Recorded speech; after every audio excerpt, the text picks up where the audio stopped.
లో ఉన్న మాటను మనము ధ్యానం చేసుకుంటే, యెహోవా మన యందు ఆనందించిన ఎడల ఆ దేశములో మనలను చేర్చి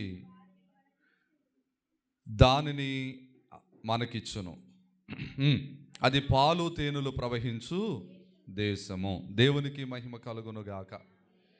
ప్రభునందు ప్రియమైన వారులరా, దేవుడు మన యందు ఆనందించుట అనే అంశం మీద కొద్ది మాటలు ఈరోజు మనం నేర్చుకుందాము.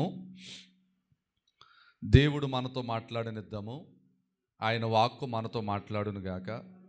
ఆయన వాక్యం మన మధ్య ప్రత్యక్షపరచబడును గాక. ఆయన వాక్యం మన మధ్య పనిచేయును గాక. ఈ వాక్యం ద్వారా మనము దీవించబడుదుము గాక. ఈ వాక్యం మనలను సరిచేయును గాక. ఆమేన్, ఆమేన్. ప్రియమైన వారులారా, చదువుకున్న లేఖన భాగములో ఇక్కడ భక్తుడు ఇట్లా మాట్లాడుతూ ఉన్నాడు. ఏమనంటే, యెహోవా మన యందు ఆనందించిన ఎడల, దేవుడు మన యందు ఆనందించిన ఎడల ఆ దేశమును దేవుడు మనకి ఇచ్చును. అది పాలు తేనెలు ప్రవహించు దేశం. దేవుడు మన యందు ఆనందించుట అనే సంగతిని గూర్చి ఈరోజు కొద్ది మనం నేర్చుకుంటూ, ఎంతమంది దేవునికి ఆనందకరమైన భక్తి చేస్తున్నారు? ఎంతమంది దేవునికి ఆనందకరమైన భక్తి జీవితంలో కొనసాగుతున్నారు? ఎంతమంది దేవుని సన్నిధిలో ఒక్కసారి పరీక్ష, ఆత్మ విమర్శ మనం చేసుకుంటూ ఉంటే, అసలు ఎంతవరకు దేవుణ్ణి వారి భక్తి ద్వారా, వారి ప్రార్థనా జీవితం ద్వారా, వారి దేవునితో ఉన్న అవినాభావ సంబంధమును బట్టి, దేవునితో ఉన్న ఐక్యతను బట్టి ఎంతవరకు ప్రభుని ఆనందపరుస్తున్నారు అనే విషయాన్ని గనక ఈ రోజున మనం పరిశీలన చేసుకుంటే, చాలా వరకు మనం గమనించగలిగితే చాలామంది దేవుణ్ణి ఆనందపరిచేవారిగా ఉండలేదు. దేవుణ్ణి ఆనందపరచాలంటే ఏమి చెయ్యాలి? దేవుణ్ణి ఆనందపరచాలంటే మనం ఏమి చెయ్యాలి? ఏదన్నా ఒక పెద్ద వంటకం వండుకుని పట్టుకొచ్చి దేవుడి సన్నిధిలో పెట్టేస్తే ఆయనకు ఆనందమా? కాదు. మరి ఏంటి దేవునికి ఆనందం? అసలు దేవుడు ఏ రీతిగా ఆనందపడతాడు? మనల్ని బట్టి దేవుడు ఏ రీతిగా ఆనందపడతాడు? ఈ విషయాన్ని బట్టి కొద్ది మాటలు మనం నేర్చుకుందాం అన్నవాళ్ళు స్తోత్రం చెప్పండి. వెళ్ళిపోదాం అన్నవాళ్ళు స్తోత్రం చెప్పండి. ఎవరు లేరు? Very good. దేవుడు మిమ్మల్ని దీవించును గాక.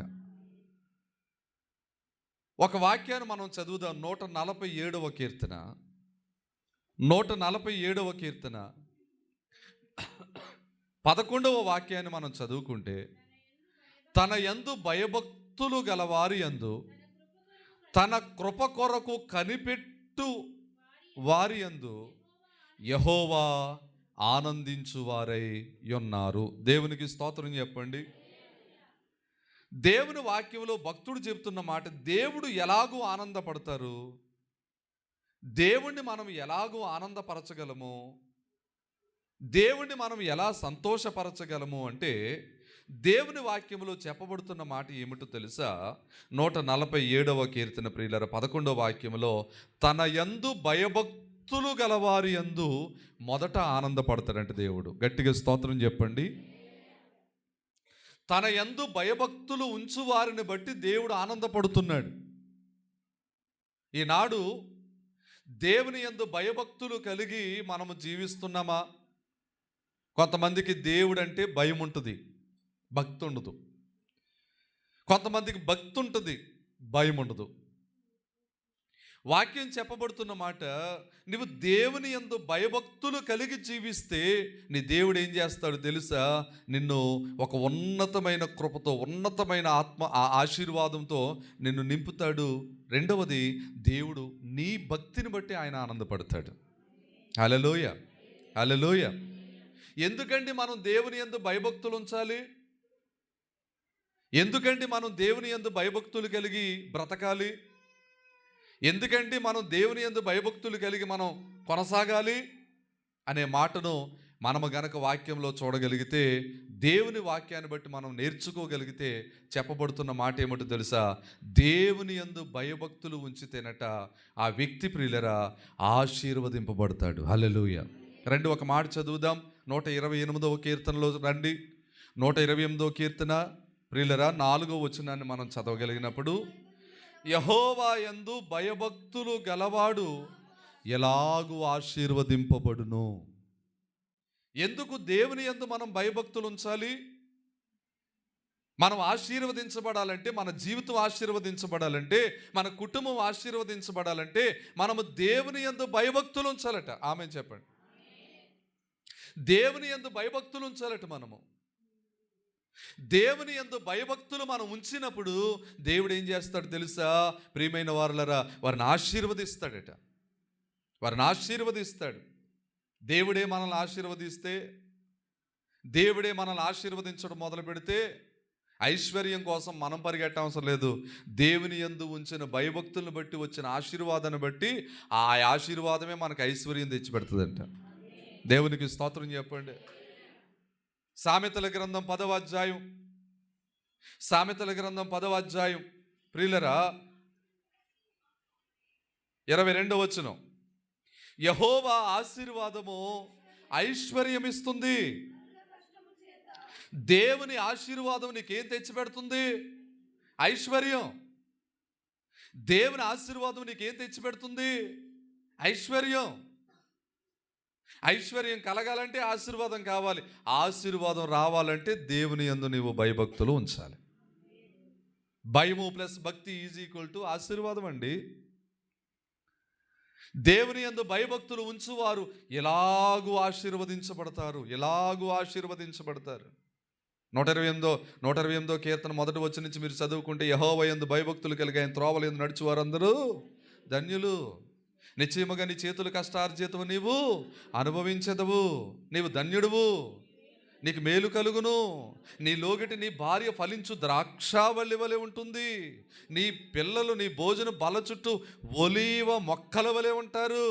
యెహోవా యందు భయభక్తులు గలవాడు ఎలాగ ఆశీర్వదించబడతాడు. దేవునికి స్తోత్రం చెప్పాడు. ఉందా? భయభక్తులు ఉందా? దేవుని యందు భయభక్తులు కలిగిన జీవితంగా మనం ఉంటే మన దేవుడు అంటున్నాడు ప్రియులరా ఆశీర్వదిస్తాడు. 1 మనల్ని ఆశీర్వదిస్తాడు, 2 ఆయన ఆనందిస్తాడు. ఆయన ఆనందించే భక్తి మనం చేయుదుముగాక. అందుకే 19వ కీర్తన 9వ వచనంలో ఏముంటుందంటే, యెహోవా యందైన భయం అంట పవిత్రమైనది, అది నిత్యము నిలుచును. యెహోవా యందైన భయము పవిత్రమైనది, అది నిత్యము నిలుచును. పవిత్రమైన భక్తి నువ్వు చేస్తున్నావా? పవిత్రమైన భయభక్తులు కలిగి నువ్వు దేవుని సన్నిధిలో బ్రతుకుతున్నావా? పవిత్రమైన భయభక్తులు కలిగి దేవుణ్ణి వెంబడిస్తున్నావా? అలా నువ్వు వెంబడిస్తే ఆ భయము పవిత్రమైంది, అది నిత్యము నిలుస్తుంది. ఆ భయభక్తులు నీకు ఒక ఆశీర్వాదాన్ని తెచ్చిపెడతాయి. నీ జీవితం ఆశీర్వాదకరంగా మార్చబడుతుంది. నీ బిడ్డలు ఆశీర్వాదకరంగా మార్చబడతారు. నీ భార్య ఆశీర్వాదకరంగా, నీ భర్త ఆశీర్వాదకరంగా మార్చబడతారు. నీ కుటుంబమే అనేకులకు ఆశీర్వాదకరంగా ఉంటుంది. అబ్రాహాము గారితో దేవుడు ఏమన్నాడు? అబ్రామా, నిన్ను అనేక మందికి ఆశీర్వాదంగా ఉంచుతాను. గట్టిగా స్తోత్రం చెప్పండి. ఎలా ఉంచుతారట? చెప్పాలన్నమాట. ఆశీర్వాదంగా నిన్ను చూస్తేనే ఆశీర్వాదం వస్తుంది అబ్బాయి. అంటే ఎంత ఆశీర్వదించుంటే ఆ మాట దేవుడు చెప్పుంటాడు. ఒకసారి మీ పక్కోళ్ళకి షేక్ హ్యాండ్ ఇవ్వండి. మీ పక్కోళ్ళకి షేక్ హ్యాండ్ ఇవ్వండి. నీవు అనేక మందికి విరోధిగా ఉందువుగాక. అమ్మా, నేను చెప్పవసరం లేదు మీకైతే. చెప్పండి. నీవు అనేక మందికి ఆశీర్వాదకరంగా ఉందువుగాక. చెప్పండి. మీరు పక్కోళ్ళతో చెప్పండి, వాళ్ళు మీతో చెప్తారు. నీవు అనేక మందికి ఆశీర్వాద కారణంగా ఉందువుగాక. నిన్ను చూస్తే ఆశీర్వాదం కలుగునుగాక. దేవుని చేత ఆశీర్వదించబడి వారు ఇలా ఉంటారు. దేవుని యందు భయభక్తులు ఉంచుట ద్వారానట ఆయన ఆనందిస్తున్నాడు. ఆమె చెప్పండి. మరి భయభక్తులు కలిగి ఉంటున్నామా? మనకి మనం పరిశీలన చేసుకోవాలి. 2, భయభక్తులు కలిగి ఉంటే దేవుడు ఇంకా ఏం చేస్తాడు? 145వ కీర్తనలోకి రండి ఒకసారి. 145వ కీర్తన 19వ వాక్యం చూడండి అమ్మా. తన యందు భయభక్తులు గలవారి కోరిక ఆయన నెరవేర్చును. స్తోత్రం చెప్పండి. ఎవరి కోరిక నెరవేరుతుంది అమ్మా? అందరికీ ఉంటాయి కోరికలు. ఒక ఆయన అన్నాడు, కోరికలే గుర్రాలైతే అన్నాడు. అంటే కోరికలు ఎలా పరిగెడతాయంట?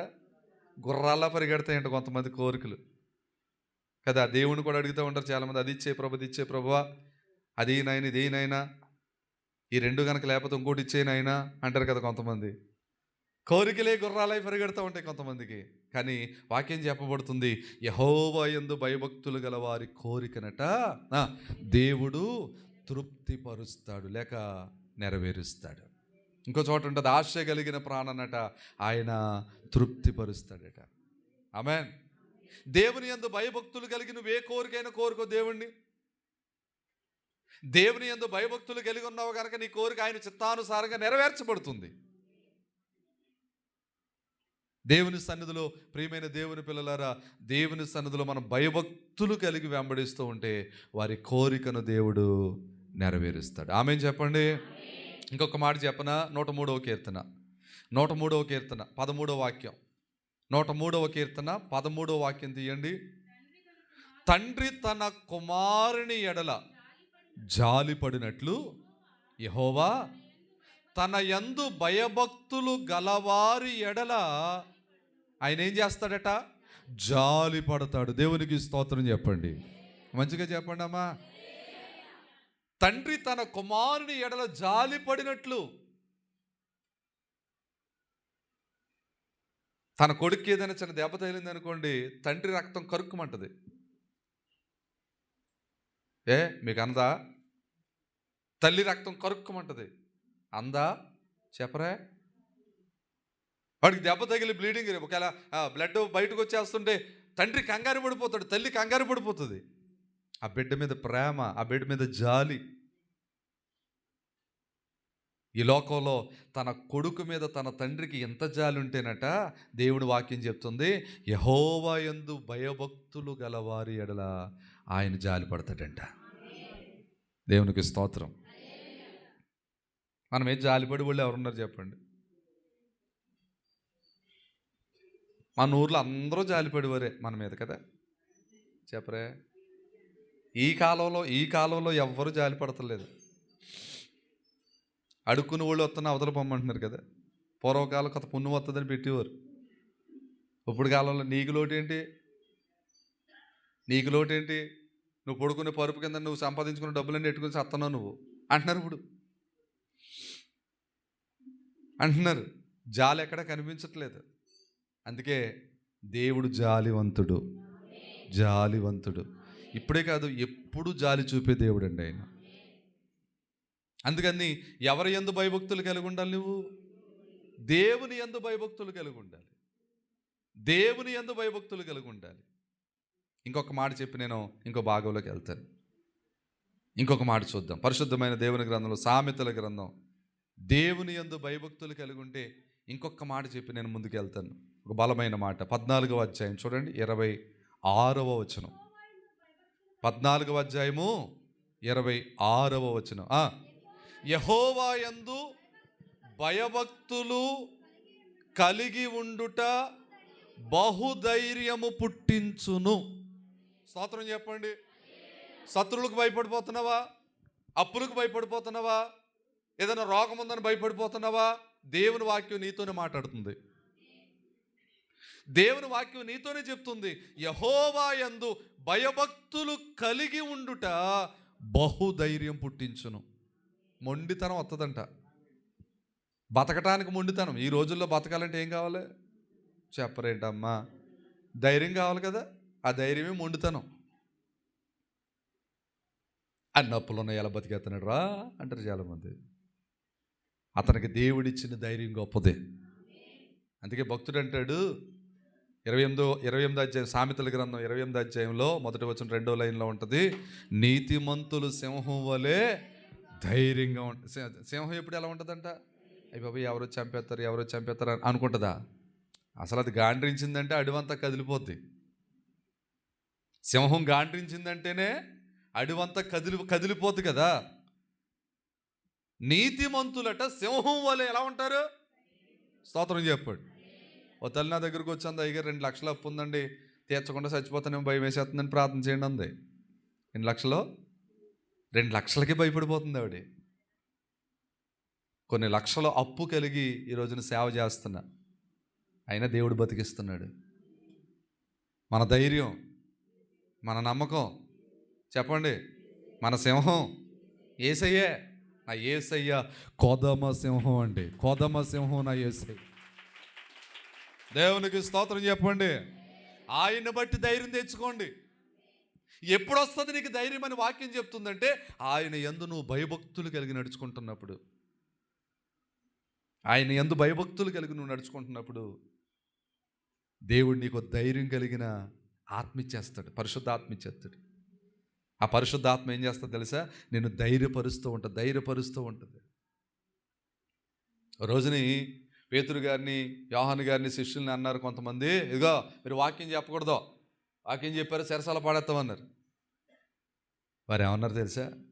ఏమండి, మా కోసం ఈ లోకానికి వచ్చి, మా కోసం ప్రాణం పెట్టి, మా కోసం సమాధిలో ఉండి, మా కోసం తిరిగి లేచి, మా కోసం స్థలం సిద్ధపరచడానికి పరలోకానికి వెళ్ళిన యేసు ప్రభువారి కోసమే చెప్పకుండా ఎలా ఉంటాం?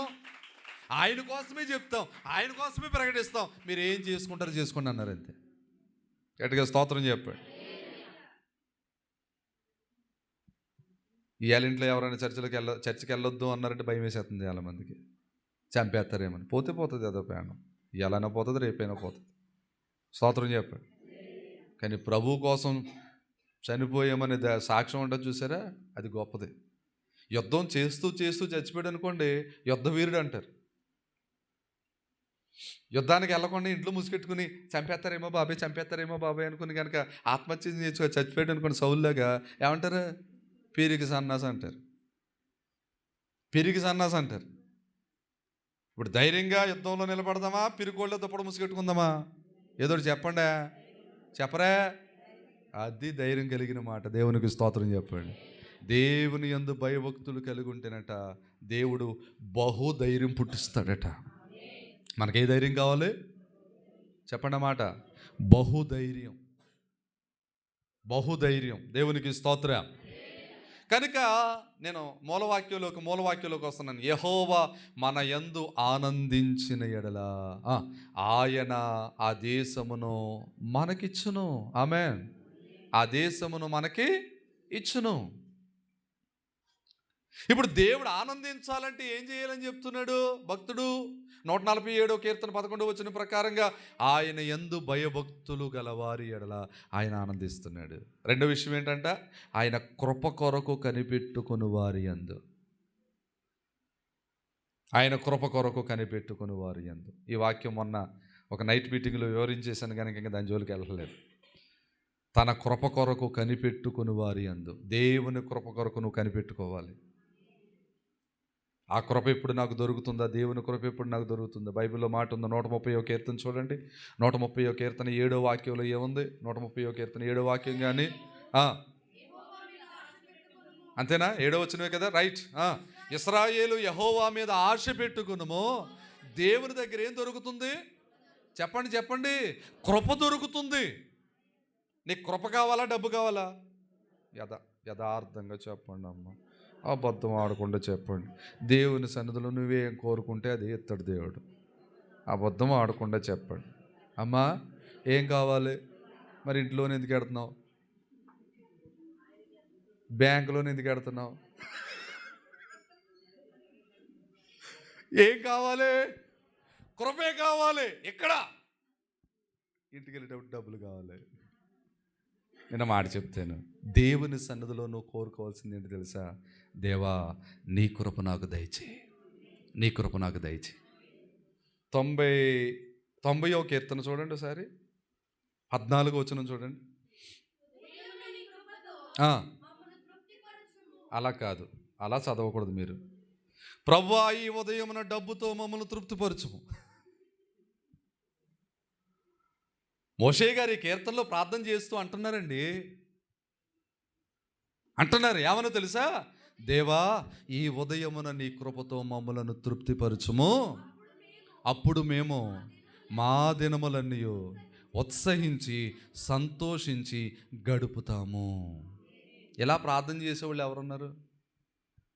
తోడతనే లేవటమే, ప్రభు నిన్న బీరువా ఆర్డర్ ఇచ్చారు ఇంకా రాలేదు నాయన, ఈ ఏళ వస్తుందంట తండ్రి, జాగ్రత్తగా తేవాలి తండ్రి. ఏంటి అదే ప్రార్థన పొద్దున లేచినండి? అయ్యో మన ప్రార్థన. అసలు మోషే గారు మనకు ఎంత బాగా నేర్పుతున్నాడు. ఈ ఉదయమున నీ కృపతో నన్ను తృప్తిపరిచి, ఇలా ప్రార్థన చేసుకుంటుంటే ఆయన అలా ప్రార్థన చేస్తున్నాడు. ఇశ్రాయేలీలేమో ఇదిగో మాకు ఆహారం లేదు, అరణ్యంలోకి తీసుకొచ్చావు, ఐగుప్తు దేశంలోనే బాగుంది, కీరకాయలు, దోసకాయలు, ఉల్లిపాయలు ఇవన్నీ బాగా తిన్నాం, ఇక్కడ ఏమీ లేవు అంటున్నారంటే వీళ్ళు. ఈయనేం ప్రార్థన చేస్తున్నాడు? ఈ ఉదయమున నీ కృపతో తృప్తిపరచు ప్రభువా. గుడారం బయట వీళ్ళ గోలేంటి? ఆహారం. గుడారం వీళ్ళ ప్రార్థన ఏంటి? నీ కృపతో మమ్మలను తృప్తిపరచు. ఇలా ప్రార్థన చేస్తున్నాడు. అద్భుతం చెప్పనా? ఆకాశం నుంచి దేవుడు మన్నా కురిపించాడట. అది మన్నా కురిపించాడు దేవుడు.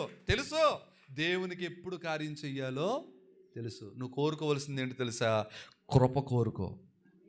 సొలొమోనా, నీకేం కావాలో చెప్పయ్యా అని అడిగాడు. శత్రువులు ప్రాణం అడగలేదు, డబ్బు అడగలేదు, బంగారం అడగలేదు, ఏం అడగలేదు. అయ్యా, ఎంత గొప్ప జనాన్ని నాకు అప్పగించావు కదా, వీరికి న్యాయమును అనుగ్రహించినట్లుగా, న్యాయము తీర్చినట్లుగా, తీర్పు తీర్చినట్లుగా నాకు కాస్త జ్ఞాన హృదయం దయచేయండి అన్నాడు. అది నచ్చేసింది దేవుడికి. జ్ఞాన హృదయం దయచేయండి అన్నాడు. ఓ డబ్బు అడగలేదు, పేరు ప్రతిష్టలు అడగలేదు, కీర్తి అడగలేదు, శత్రువులు ప్రాణాలు అడగలేదు, ఏం అడగలేదు. కానీ దేవుడు ఎంత సంతోషించాడు తెలుసా? నువ్వేం అడగలేదు అబ్బాయి, జ్ఞానం అడిగావు, జ్ఞానంతో పాటు నువ్వు అడగకపోయినా సరే అవన్నీ నీకు ఇచ్చేస్తున్నాను అన్నాడు దేవుడు. మనం ప్రార్థన చేసేటప్పుడు కూడా దేవుడిని ఇదే అడగాలి. ప్రభా జ్ఞానం దయచేయి, ప్రభా కృప దయచేయి, ప్రభా నీ యందు భయభక్తులు ఎలా ఉంచాలో నేర్పించు. ఇటువంటి ప్రార్థన మనం చేసుకుంటూ ఉంటే మనం ఏమీ అడగలేదు, మనకేం కావాలో అవన్నీ ఇస్తాడు. మనమేమో అడగాల్సింది అడగట్లేదు. చెప్పరే, అడగకూడని అన్నీ అడిగేస్తున్నాం. అందుకని రావాల్సింది రావట్లేదు, అడిగింది రావట్లేదు. అక్కడ ప్రార్థన ఎండిపోతుంది, పండిపోతుంది. మన ప్రార్థన ప్రభు కృపను కోరుకునేటట్టు ఉండాలి. ఈ ఉదయమున నీ కృపతో మమ్మలను, యెహోవా యొద్ద ఏం దొరుకుతుంది? కృప దొరుకుతుంది. మొదటిది, ఆయన యందు భయభక్తులు ఉంచుటను బట్టి ఆయన ఆనందిస్తున్నాడు. ఓకే. రెండో పాయింట్, ఆయన కృప కొరకు కనిపెట్టుకొని వారి యందు ఆయన ఆనందిస్తున్నాడు. మూడో విషయం చెప్తాను. సామెతల గ్రంథం 15వ అధ్యాయం చూడండి. సామెతల గ్రంథం 15వ అధ్యాయం 8వ వాక్యం 2వ లైన్ చూడండి. ఫస్ట్ నుంచి వచ్చండి, లేకపోతే భక్తిహీనులు అర్పించు బలులు యెహోవాకి ఇష్టం లేదు, హేయం. ఓకే. యథార్థవంతుల ప్రార్థన ఆయనకు ఆనందకరము. చప్పట్లు కొట్టండి సరే యేసయ్యకి. దేవునికి ఆనందకరమైన సంగతి ఏంటో తెలుసా? యథార్థంగా ప్రార్థన చేయాలట, యథార్థవంతులమై ప్రార్థన చేయాలట. ఆ ప్రార్థన పరలోకం చేరుతుంది. మీకు విషయం తెలుసా? మన ప్రార్థన ఇంచుమించు 2 ఆకాశాలు దాటి 3వ ఆకాశంలో దేవుని సింహాసనం ఉంది, అక్కడికి వెళ్ళాలంట. ఒక్కొక్కరు ప్రార్థన ఇంటూ సూర్యే దాటదు తెలుసా మీకు? అలా సన్ సైడే దాటదు ఒక్కొక్కరు ప్రార్థన.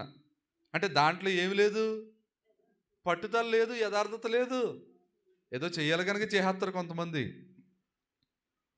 ప్రార్థనలో పట్టుదల ఉండాలి, ప్రార్థనలో ఆసక్తి కలిగి ప్రార్థన చేయాలండి. ఏం చెయ్యాలా? ఆసక్తి ఉండాలి ప్రార్థన చేసుకుంటానికి. కొంతమంది చర్చికి వస్తారు, ఈశ్వరోమంటా వస్తారు. నేను రానంటుంటే మా నాన్న తీసుకుపోతున్నాడు, నేను రానంటే మా అమ్మ తీసుకుపోతుంది అన్నట్టు. ఈశ్వరోమంటా వస్తారు కానీ కూర్చుంటారు. కానీ ఎందుకు వస్తారు, ఎందుకు కూర్చుంటారో తెలియదు. ఆ గొంజోడు తిరుగుతుంది, గొంజ జారేసి అలాగే తొందరగా ముగించేస్తే బాగుంది, ఇంటికి వెళ్ళిపోతాను అన్నట్టు చూస్తారు. అసలు ఆసక్తి అనేది కొంతమందికి దైవజనుడు అన్నాడు, ఆసక్తి లేని వారికంట ఏ శక్తి ఉండదంటండి. స్తోత్రం చెప్పండి. ఆసక్తి లేని వారికి ఏ శక్తి దొరకదంట, అసలు దేవుడి శక్తి దొరకదంట. ఆసక్తి కలిగి దేవుడు, ప్రియులరా, మనం ఆసక్తి కలిగి ప్రార్థన చేస్తానంట, దేవుడు ఆసక్తి కలిగి మన కార్యం చేస్తాడంట. మనం ఆసక్తి విషయంలో మాంద్యులు కాకూడదంట, మందస్థితికి వెళ్ళిపోకూడదట, మందస్థితికి వెళ్ళిపోకూడదంట.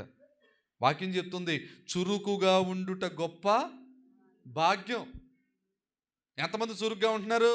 ఆదివారం వచ్చిందంటే ఆదివారం పొద్దుట ఎంతమంది పెందలగాడి లేస్తున్నారు? పెందలగాడి లేసి వాళ్ళ అమ్మగారికి ఎంతమంది పిల్లలు సాయం చేస్తున్నారు? చెప్పండి అమ్మా. సోమవారం నుంచి శనివారం దాకా స్కూల్ డాడీ, కాలేజీ డాడీ, ఒక్క ఆదివారమే కదా డాడీ ఖాళీ వచ్చేది, ఆదివారం ఏమనుకోవద్దు 10ంటికి లేస్తాను డాడీ. ఎన్నిటికి? అసలు ఆ రోజే కదా పెందలగడ లేగాలి. అన్ని రోజుల కన్నా ఆరాధన రోజే మిన్న అన్నారు అయ్యగారు. ఆ రోజే పెందలగడ లేగాలి, ఆ రోజే పెందలగడే రెడీ అవ్వాలి, ఆ రోజే పెందలగాడే దేవుని మందిరానికి, అసలు ఆ రోజే కదా మందిరానికి వచ్చేసే అవకాశం దేవుడిచ్చాడు. ఉందా ఆసక్తి?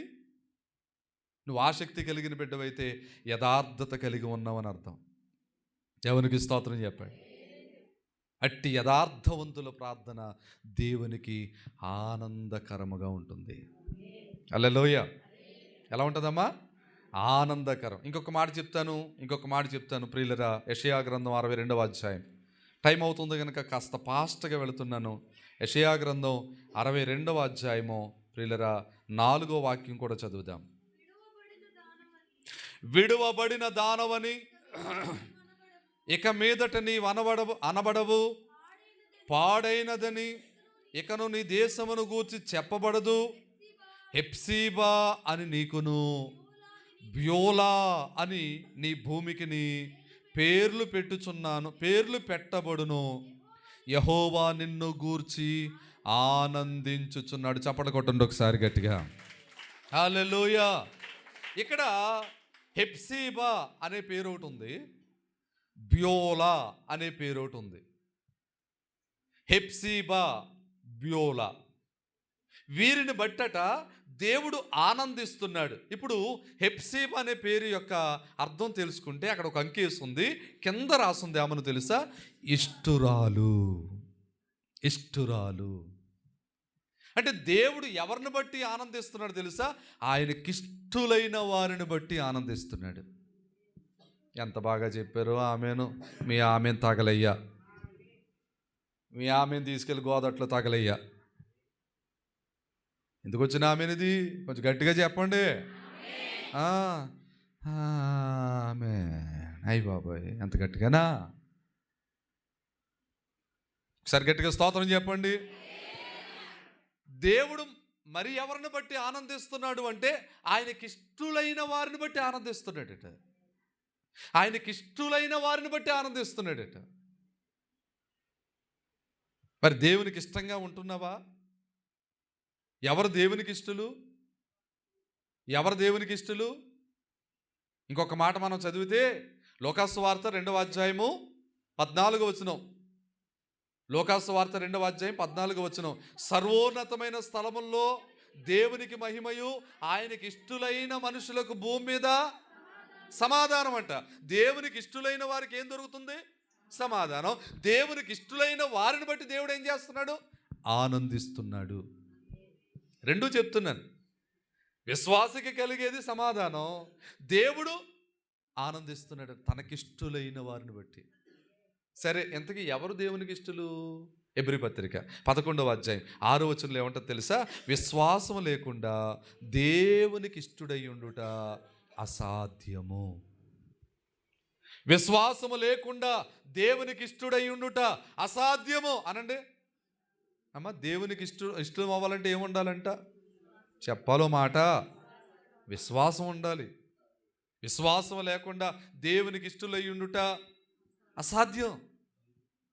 యోహాను సువార్త తీయొద్దు కానీ యోహాను సువార్త 1వ అధ్యాయం 12వ వచనంలో ఏముందో తెలుసండి? 1:12 ఏముందో తెలుసా? యోహాను ఓ మాట ఉంటుంది, తన్ను ఎందరు అంగీకరించిరో అనగా తన నామమునందు ఎంతమంది విశ్వాసం ఉంచితురు వారికి అందరికీ దేవుని పిల్లలగుటకు ఆయన అధికారం ఇచ్చాడు.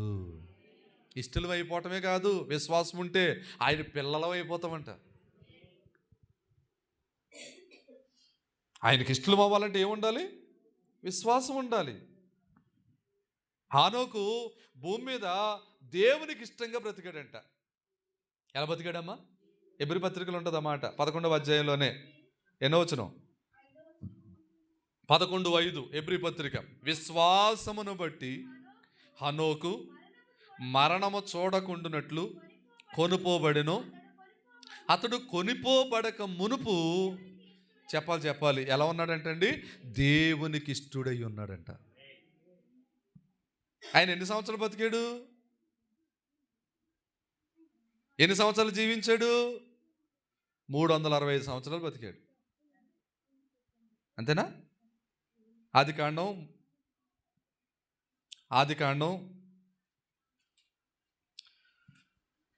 5వ అధ్యాయం 21వ వచనం. హనోకు 65 ఏండ్లు బతికి మెతూషెలను కనెను.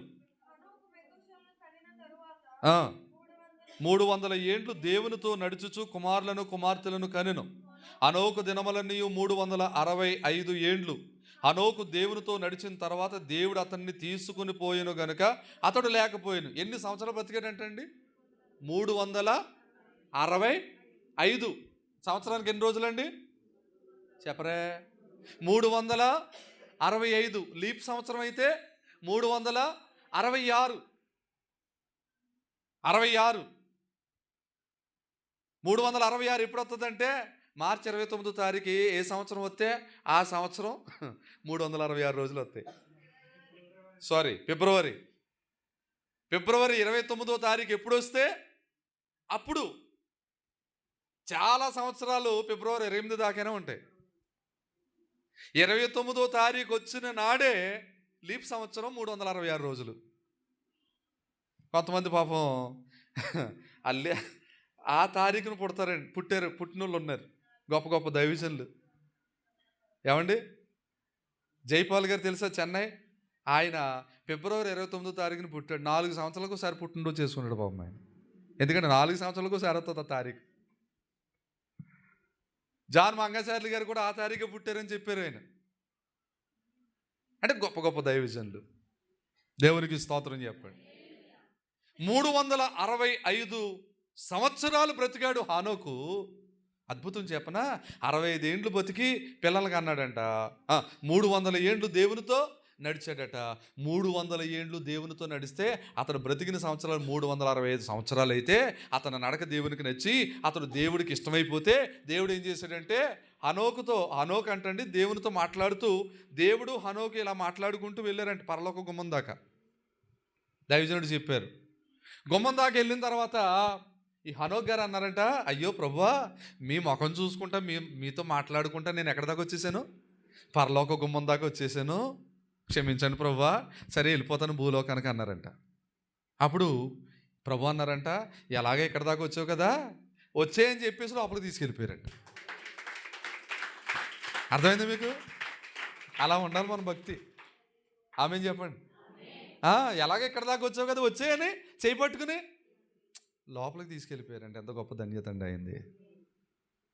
అందుకే అక్కడ రాయబడిన మాట ఏంటంటే హనోకు దినములని 324. హనోకు దేవునితో నడిచిన తర్వాత దేవుడు తీసుకెళ్ళాడా లేకపోతే ఇతను దేవుడు తీసుకెళ్ళాడా? దేవుడు హనోకుని తీసుకెళ్ళాడా? హనోకే దేవుడిని తీసుకెళ్ళాడా? దేవుడే హనోకు గారిని తీసుకొని పోయాను కనుక అతడు లేకపోయాను అన్నమాట. అద్భుతం కదండి. దేవునికి ఇష్టుడై ఉండెను. వ్యోలా అనగా అర్థం ఏంటి అమ్మా? పతివ్రత. హెప్సీబా అనగా అర్థం ఏంటి? ఇష్టురాలు.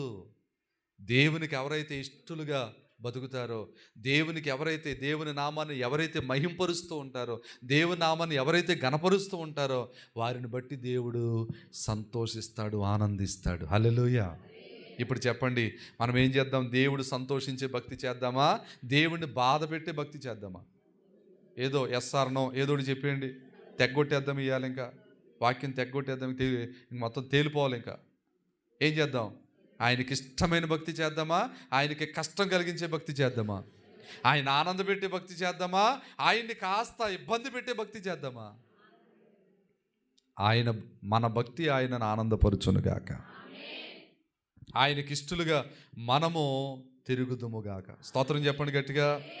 ఇంకొక మాట చెప్పి నేను ముగించేస్తాను. ఇంకా కొన్ని విషయాలు ఉన్నాయి, చెప్పడానికి టైం లేదు. ఇంకొక విషయం చెప్తాను. చెప్పనా వద్దా? ఒక్క విషయమే చెప్తాను, ఇంకా ఎక్కువ చెప్పనా? రైట్, రండి మరొక మాట చదువుదాం ప్రియులరా.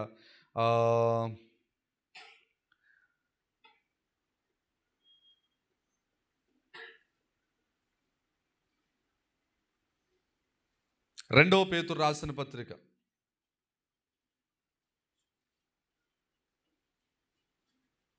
1వ అధ్యాయం.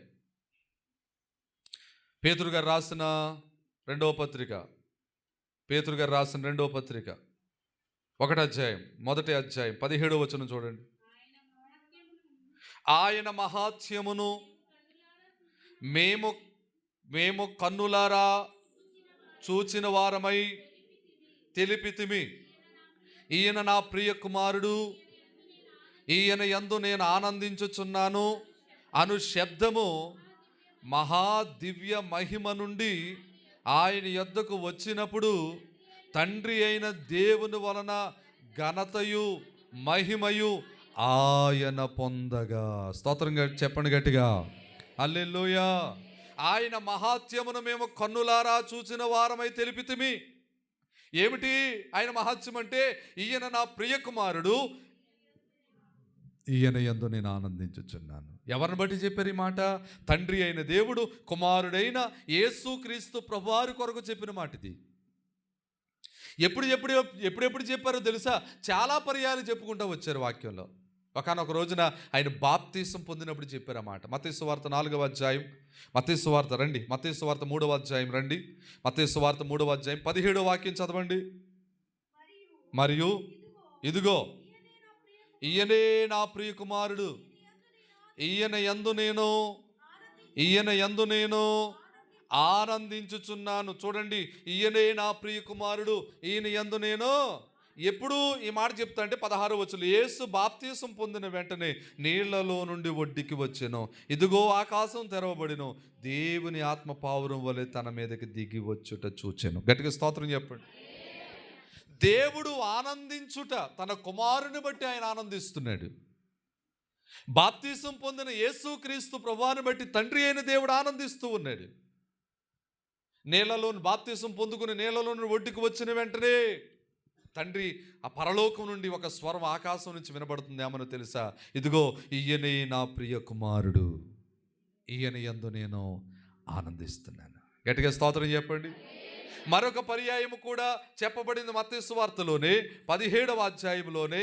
ప్రియమైన వారులారా, మత్తయి సువార్త 17వ అధ్యాయము 5వ వచనాన్ని మనం చదవగలిగితే అక్కడ ఏమంటుందంటే, అతడు ఇంకనూ మాటలాడుచూ ఉండగా ఇదిగో ప్రకాశమానమైన ఒక మేఘము వారిని కమ్ముకొనెను. ఇదిగో ఈయన నా ప్రియ కుమారుడు, ఈయన యందు నేను ఆనందించుచున్నాను, ఈయన మాట వినుడని ఒక శబ్దము మేఘములో నుండి పుట్టెను. గట్టిగా స్తోత్రం చెప్పండి. ఇదెప్పుడు అంటే రూపాంతరం పొందటానికి తాబోరు పర్వతం మీదకి యేసుక్రీస్తు ప్రభువారు శిష్యులైన ముగ్గురిని తీసుకుని వెళ్ళారు. పేతురు, యోహాను, యాకోబు అనే ముగ్గురిని తీసుకుని చాలా ఎత్తైన పర్వతం, అది కొండ, పెద్ద కొండది. ఆ కొండ మేము 2018 సంవత్సరాలు ఎక్కాం. ఇశ్రాయేల్ దేశం వెళ్ళినప్పుడు ఆ కొండ ఎక్కాం. తాబోరు పర్వతం అంటారు దాన్ని, ఇప్పుడైతే రూపాంతర కొండ అంటారు. ఆ కొండ మీదకి వెళ్ళి ఆయన ప్రియులరా రూపాంతరం పొందుతూ ఉన్నాడు. రూపాంతరం పొందుతూ ఉన్నప్పుడు ప్రియులరా ఈ లోపల మోషే గారు వచ్చారు, ఏలియా గారు వచ్చారు, యేసయ్యతో మాట్లాడుతూ ఉన్నారు. మోషే గారు, ఏలియా గారు మాట్లాడుతూ ఉంటే ఆ దర్శనాన్ని చూసే ఆ కృప ఎవరికి ఇచ్చారంటే ఈ ముగ్గురు శిష్యులకి దేవుడిచ్చాడు. ఇచ్చినప్పుడు మౌనంగా ఉండాలి కదా వీళ్ళు. మోషే గారిని, ఏలియా గారిని ఆత్మరూపులుగా తీసుకొచ్చి ప్రభుతో మాట్లాడిస్తున్నాడు దేవుడు. చూసే వీరేం చేయాలి? మౌనంగా ఉండాలి కదా. పేతురు గారు కంగారు పడిపోయి ఏమన్నాడు తెలుసా? ప్రభువా, ఎక్కడ మనం ఉండటం మంచిది? 4వ వచనం చదవండి. అప్పుడు పేతురు, ప్రభువా, మనం ఎక్కడ ఉండుట మంచిది? నీకిష్టమైతే ఇక్కడ నీకు ఒకటియు, మోషేకు ఒకటియు, ఏలియాకు ఒకటియు 3 పర్ణశాలలు కట్టేస్తాం, తాళాలు వేసేస్తాం, బిగించేస్తాం, దాంట్లో పెట్టేస్తాం మిమ్మల్ని అంటున్నారు వీళ్ళు. అసలు జరుగుతున్న అక్కడ కార్యక్రమం ఏంటి? తన కుమారుడు మహిమపరచబడుతున్నాడు, రూపాంతరం పొందుతున్నాడు. జరగబోయే నిర్గమం మోషే గారు, ఏలియా గారు చెప్తున్నారు యేసుప్రభు వారికి, అయ్యా, రానున్న కాలంలో ఇదిగో మీకు శ్రమ రాబోతుంది, మిమ్మల్ని కొరడాలతో కొడతారు, మిమ్మల్ని సిలివేస్తారు, మిమ్మల్ని ఇదిగో బాధ పెడతారు, మీరు ఓర్చుకోవాలయ్యా. ఇవన్నీ చెప్తుంటే పేతురు గారి కంగారు ఎక్కువైపోయి ఏం చేశాడు? అందుకే అన్నారు ఆయన దుడుకు పేతురు అంట. ఒక ఆయన పెట్టిన పేరేంటమ్మా? దుడుకు పేతురు. ప్రతిది కంగారే ఆయనకి, ప్రతిది కంగారే. యేసుక్రీస్తు ప్రభు శరీరధారిగా ఉన్న దినాల్లో గెత్సెమనే తోటలో ఆయన పట్టుకుంటే ప్రభు మాట్లాడుతున్నాడు. ప్రభు మాట్లాడుతూ ఉండగా ఈయన కంగారు ఎక్కువ. ఎవరికి? పేతురు గారికి. దుడుకు పేతురు కదా, కంగారు ఎక్కువ. ఈయన ఏం చేశాడు? వెంటనే పేతురు గారు మొన్న కత్తి ఉందంట, కత్తి తీసుకుని మల్కు అనబడిన సైనికుడు చెవి తెగ నరికాడట. ఆ చెవి వెళ్ళి నేల మీద పడ్డది. వెంటనే ప్రభు అన్నారు, ఎందుకు కంగారు పేతురు, నీకు ఎందుకు కంగారు పడ్డావు? కత్తి పట్టువాడు కత్తితోటి నశిస్తాడని బోధ చేసి పడిపోయిన చెవు ముక్క తీసుకొచ్చి ఈ మలుకు చెవు దగ్గర పెట్టి అతికి స్వస్థపరిచాడు దేవుడు. అతనికి విశ్వాసం వచ్చింది అక్కడ. అంటే కంగారు అనమాట. పేతురు గారికి ఏంటమ్మా? కంగారు. ప్రతీది కంగారు. ఈ కంగారులో ప్రియులరా, మోషే గారికి ఒకటి, ఏలియా గారికి ఒకటి, నీకొకటి, 3 పర్ణశాలలు కట్టేస్తాం అంటున్నాడట. 4వ వచనంలో అలాగే అన్నాడు కదండి. 5వ వచనంలోని దేవుడు మాట్లాడుతున్నాడు పరలోకం నుంచి. ఏమన్నా తెలుసా? ఇదిగో, ఈయన నా ప్రియ కుమారుడు. అంతే కదా ఉంది అక్కడ. 5వ వచనం ఏముంది? ఇదిగో ఈయన నా ప్రియ కుమారుడు, ఈయన యందు నేను ఆనందించుచున్నాను, ఈయన మాట మీరు వినండి. ఎవరి మాట వినాలి? చెప్పాలి. యేసయ్య మాట వినాలి మనం. ఆ పక్కింటోళ్ళు వచ్చి చెప్తారు, ఈ పక్కింటోళ్ళు వచ్చి చెప్తారు, పై ఇంటోళ్ళు వచ్చి చెప్తారు, కింద పోర్షన్లో ఉన్న వాళ్ళు చెప్తారు. అవన్నీ నీటం కాదు. మనం అసలు దేవుని వాక్యం ఏం చెప్తుందో విని దాని ప్రకారంగా మనం అడుగులు వెయ్యాలి. అది మంచిది, మనకి క్షేమం, మనకి. దేవునికి స్తోత్రం చెప్పు. కనుక దేవుని పిల్లలారా, దయచేసి మీరు దేవుని సన్నిధిలో చాలా విశ్వాసం కలిగి ముందుకు సాగాల్సిన వారే మీరున్నారు. పేతురు గారిలా కంగారు పడిపోవటం, పేతురు గారిలా కంగారుగా మాట్లాడేయటం అనేది కొంచెం మనం సరి చేసుకోవాలి. అంటే పేతురు గారిని ఎందుకు సాదృశ్యంగా ఉంచాడంటే మనకి కొంచెం నేర్పడం కోసం సాదృశ్యంగా ఉంచాడేమో. ఆమేన్ చెప్పండి. హల్లెలూయా. కనుక ఇక్కడ ఆ మాట చెప్పగానే వాళ్ళు ఎవరో కొట్టిన దబాలను కింద పడ్డారంట. చూడండి 6వ వచనం. శిష్యులు ఈ మాట విని బోర్లా పడి మిక్కిలి భయపడగా యేసు వారి యొద్దకు వచ్చి వారిని ముట్టి లెండి, భయపడకుడని చెప్పాను. వారు కన్నులెత్తి చూడగా యేసు తప్ప మరి ఎవరునో వారికి కనబడలేదు. కొట్టండి గట్టిగా చెప్పట్లు. నీ కష్టాల్లో యేసు తప్ప ఇంకెవరు కనిపించరు.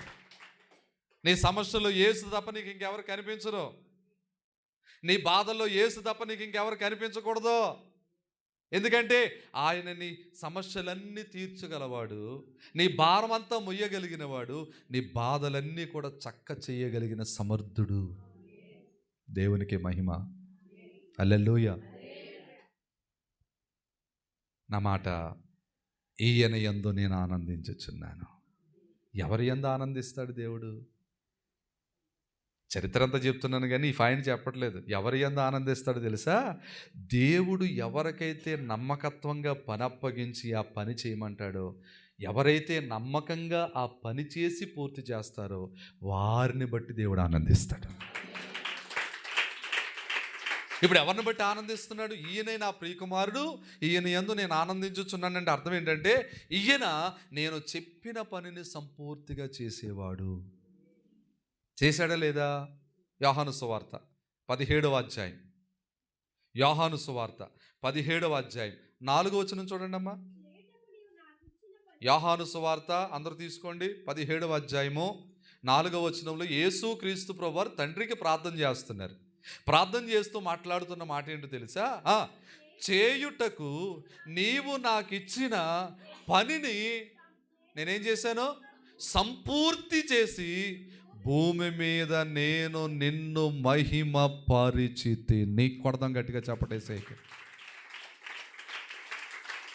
చేయుటకు నీవు నాకు ఇచ్చిన పనిని, దేవుడు మనకు ఒక పని అప్పగించాడు. ఏంటది? దేవుని సన్నిధికి రావాలనే పని. రెండో పని అప్పగించాడు. ఏంటది? ప్రార్థన నేర్చుకుని చేసుకోవాలని. మూడో పని అప్పగించాడు. ఏంటది? దేవుణ్ణి స్తుతించాలని. నాలుగో పని అప్పగించాడు. ఏంటది? నువ్వు నేర్చుకున్న భక్తి, నువ్వు నేర్చుకున్న విశ్వాసం, నువ్వు ఎవరినైతే నమ్ముకున్నావో ఆయన కోసం లోకంలోనికి వెళ్ళి సువార్త ప్రకటించమని. దేవుడి నీకు అప్పగించాడు పని. ఏమని? దేవుని పని ఏదైనా చేయాల్సి వచ్చినప్పుడు దానికి ఒక మంచి సహకారిగా ఉండి నువ్వు సహకరించాలని. ఈ పనిలో గనక నువ్వు నమ్మకంగా పనిని సంపూర్తి చెయ్యగలిగితే, ఎవరి వలె? యేసు ప్రభువారి వలె. ప్రభువారు ప్రార్థన చేస్తే ఏమంటున్నారు? ఆయనకి సిలువకు అప్పగించబడతారండి. ప్రభు సిలువకు అప్పగించబడతారనే ఆ ముందు ఆ రోజుల్లో ఆయన చేస్తున్న ప్రార్థన ఏంటంటే, తండ్రి నీ దగ్గర నుంచి నేను వచ్చాను కదా భూలోకానికి, నేను ఈ లోకానికి వచ్చి నీవు నాకు అప్పగించిన, నా చేతికి అప్పగించిన పని అంతటినీ కూడా చేయుటకు, నీవు నాకు అప్పగించిన పని అంతా కూడా సంపూర్తిగా చేసి భూమి మీద నిన్ను నేను మహిమ పరిచితిని. అదే మాట దేవుడు కూడా మనకి చెప్తున్నాడు. మనకి భూమి మీద ఆయన వెంబడించిన తర్వాత కొన్ని పనులు మనకు అప్పగించాడు. ఆ పనులు చేసి నమ్మకంగా చేసి పూర్తి చేస్తే మనల్ని బట్టి దేవుడు ఆనందిస్తాడు. మనల్ని బట్టి దేవుడు ఆనందిస్తాడు. మొదటి మాట, తన యందు భయభక్తులు గలవారి ఎడల ఆయన ఆనందిస్తున్నాడు. 2, ఆయన కృప కొరకు కనిపెట్టుకుని వారి యందు ఆనందిస్తున్నాడు. 3, ఆయనకిష్టులైన వారిని బట్టి ఆయన ఆనందిస్తున్నాడు. 4, ఆయన అప్పగించిన పనిని నమ్మకంగా పూర్తి చేసిన వారిని బట్టి. మోకరిద్దాం, ప్రార్థన చేసుకుందాం. 4 విషయాలు దేవుడు మనకు నేర్పాడు. ఒక్క ప్రార్థన చేయండి. అయ్యా, నా యందు మీరు ఆనందించండి, నన్ను బట్టి మీరు ఆనందించండి, నా కుటుంబాన్ని బట్టి మీరు ఆనందించండి. నోరు తెర, వాళ్ళందరూ మౌనంగా ఉండటం కాదు. నన్ను బట్టి మీరు ఆనందించండి, నా కుటుంబాన్ని బట్టి మీరు ఆనందించండి, నా భార్యను బట్టి, నా భర్తను బట్టి, నా పిల్లలను బట్టి. 2 చేతులు జోడించండి. 2 చేతులు జోడించి అడగండి. 2 చేతులు జోడించి అడగండి. నమస్కారం చేయండి. యవనస్తులో 2 చేతులు జోడించాలి, మోకాళ్ళు వేయాలి, నమస్కారం చేయాలి. దేవునికి నమస్కారం చేయండి, మనుషులు కాదు. అడగండి అమ్మా, అడగండి. అయ్యా, నన్ను బట్టి ఆనందించు ప్రభువా. నువ్వు ఆనందించాలంటే ఏం చెయ్యాలో 4 విషయాలు మీరు బయలుపరిచారు. నీ యందు భయభక్తులు కలిగి ఉంటే నువ్వు ఆనందిస్తావు. నీ కృప కొరకు కనిపెట్టుకుంటే నువ్వు ఆనందిస్తావు. నీకిష్టులుగా మేముంటే నువ్వు ఆనందిస్తావు. నువ్వు అప్పగించు. సైలెంట్ అయిపోయారమ్మా. నీవు అప్పగించిన పనిని నమ్మకంగా పూర్తి చేస్తే నువ్వు ఆనందించే దేవుడు నాయన. అలా నేను ఉంటాను, అలా నేను ఉంటాను, అలా నేను బ్రతుకుతాను, అలా నేను జీవిస్తాను, అలా నేను అడుగులేస్తాను, అలా నేను ముందుకు సాగుతాను. నాకు సహాయం దయచేయి నాయనా, నాకు సహాయం దయచేయి నాయనా. ఈ 4 మాటలు నా జీవితంలో నెరవేర్చుకుంటానికి నీ ఆత్మ సహాయం దయచే తండ్రి. నీ బలము దయచే ప్రభా, నీ కృప దయచే ప్రభా, నీ కృప దయచే ప్రభా, నీ కృప దయచే ప్రభా. ప్రార్థన చేద్దాం, ప్రార్థన చేద్దాం, ప్రార్థన చేద్దాం, ప్రార్థన చేద్దాం. దయగల తండ్రి, ప్రేమ కలిగిన యేసయ్య, ఇంతవరకు మీరు అందించిన మాటలు యేసు నామములో అందరి జీవితంలో ఫలించునుగాక, అందరి జీవితంలో నేర్చుకుందురుగాక. నిన్ను ఆనందపరిచే భక్తి మేము చెయ్యాలయ్యా. నిన్ను బాధ పెట్టే రోజు మా జీవితంలో ఏ రోజు ఉండకూడదు. నువ్వు లేని రోజు మా జీవితంలో ఏ రోజు ఉండకూడదు. నువ్వు లేని క్షణం మా జీవితంలో ఎప్పుడు ఉండకూడదు నాయన. నీ యందు భయభక్తులు కలిగి నీ కృప కొరకు కనిపెట్టుకొని నీకిష్టలుగా బ్రతికి నీవు అప్పగించిన పనిని నమ్మకంగా పూర్తి చేస్తే నువ్వు ఆనందించే దేవుడు నాయనా, నువ్వు ఆనందించే దేవుడు నాయనా, నువ్వు ఆనందించే దేవుడు నాయనా. అలా నీ కొరకు బ్రతుకుటకు సహాయం చేయమని, కృప ద్వారా బలపరచమని, ఈ మాటలు అందరూ హృదయాల్లో మంచి నేలను పడి విత్తనాలుగా విత్తనాలుగా విత్తనాలుగా మీరు తయారు చేయమని యేసయ్య నామమున ప్రార్థించి అడిగి వేడుకుంటున్నాము తండ్రి. ఆమేన్. ఈ వాక్యం ద్వారా దేవుడు మనల్ని బలపరిచారని నమ్మిన వారు ప్రభుని స్తుతిందాం, ప్రభుని స్తుతిందాం. ప్రభువుకే మహిమ కలుగునుగాక, ప్రభువుకే మహిమ కలుగునుగాక.